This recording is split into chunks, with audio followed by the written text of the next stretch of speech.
Just days to go before the union budget, and there's been lots of talks about what's likely to happen on the taxation front. There's the spectre of a rich tax that everybody's talking about, but will the finance minister also lend a helping hand to the Aam Aadmi battling high inflation ahead of the elections? On the indirect taxation front, will key rates remain unchanged, or could some of those SOPs be rolled back by raising taxes on consumption? Those are some of the critical questions that we're going to be discussing tonight on We Mean Business, and joining us is a very eminent set of panelists. Mr. Mukesh Bhutani, Chairman of BMR Advisors, joins us on a link from New Delhi. BM Singh, former Chairman of CBDT, joins us from our New Delhi studios, and here in our Mumbai studios we have S. Gayatri, member of the CII and National Committee on Direct Taxes, and Mr. V. Vaidyanathan, Chairman and Managing Director of Capital First Limited. In fact, before we begin our discussion, we want you, the viewer, to take part in these discussions through what we're calling the NDTV second screen. All you need to do is log on, download the NDTV app. You can then click on We Mean Business, which is the show, and you can ask a question, vote on questions, you can share your opinions and participate by giving in your thoughts on the subject that we are discussing today.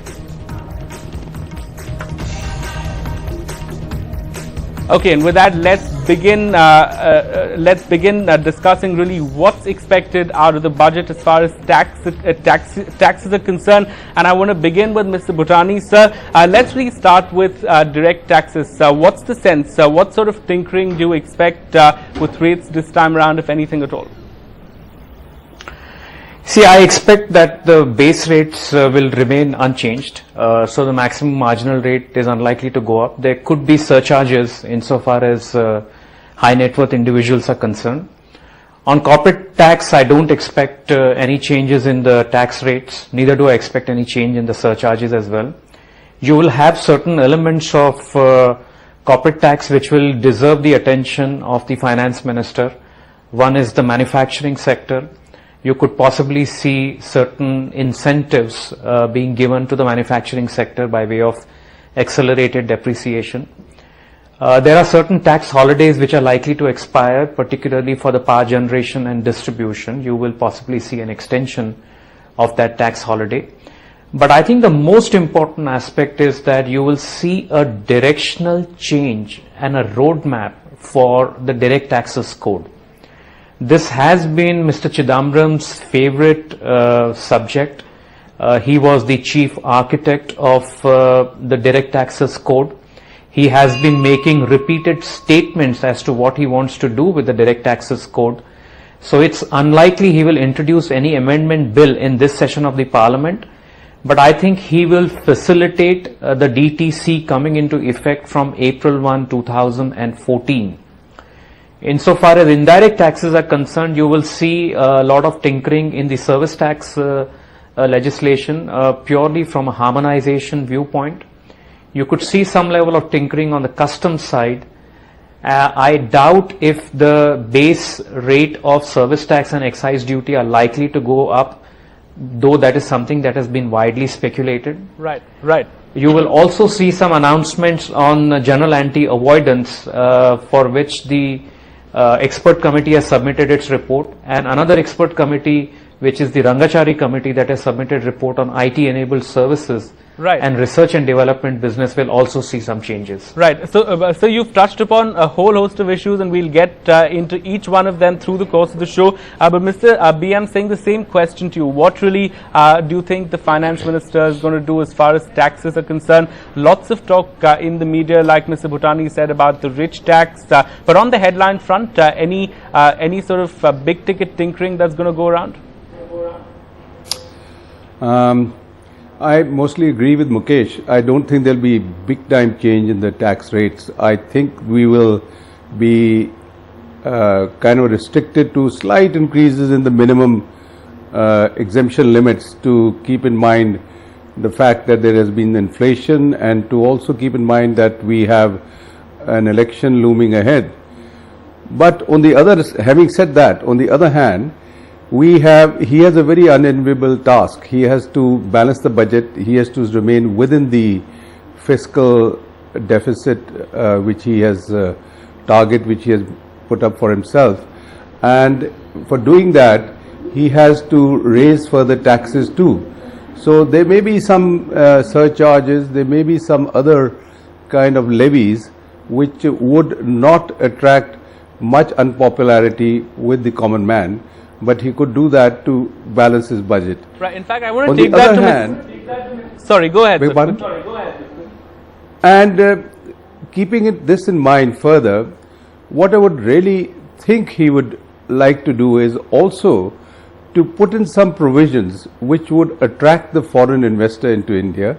He would try to show some certainty in our tax laws, some definite stability instead of what has happened in the recent past. And with that, only he can attract the foreign investor, the direct investment, which could lead him to achieve that fiscal deficit target. Right. In fact, sir, you spoke about the surcharge, and I would take that to Mr. Vaidyanathan, sir. Mr. Singh saying that's not going to be too unpopular, probably not too unpopular with the Aam Aadmi. But how is corporate India looking at this? I mean, people have, in some sense, sort of discounted the fact that there's going to be a surcharge. At what threshold, we still don't know, but they're saying 20 lakh rupees. See, we clearly are aware that there is a fiscal deficit problem, and it can be fixed only by two ways. One is by cutting expenses, other is by raising taxes. As far as taxes is concerned, while there is talk about taxing the super rich and so on, I do not think the finance minister is going to tinker with the fundamental construct of the tax structure, because I think that will cause a lot of uncertainty and disturbance to the system.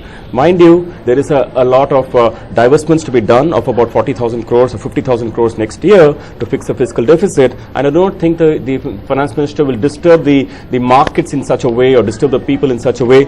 Yes, as far as surcharge and taxes is concerned, I think in the larger interest of fixing the fiscal deficit, I think the super rich, even if they're taxed by, say, maybe 4 or 5% extra surcharge, I think they will take it in the stride as long as the larger economic environment is kept protected and kept happy. Right. Gayatri, so, two follow-up questions to you. So, are you okay? Is India Inc. okay with a surcharge as long as there's no inheritance tax and there's no additional slab? As long as you don't tinker with slabs, a surcharge of say a 10% above incomes of 20%, is that fine?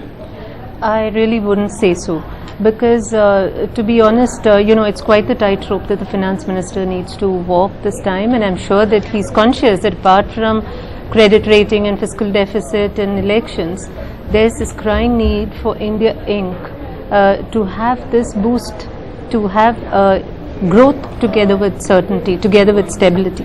It's of paramount importance, and I'm sure he's going to bring in certain provisions, which will ensure there's growth in terms of bringing in provisions, a set of provisions which would incentivize businesses, particularly the focused ones, and stability in the form of ensuring that potential investors, existing investors, are able to have comfort that their funds are going to be deployed in operations, pure operations, and not in, let's say, needless litigation and interpretation.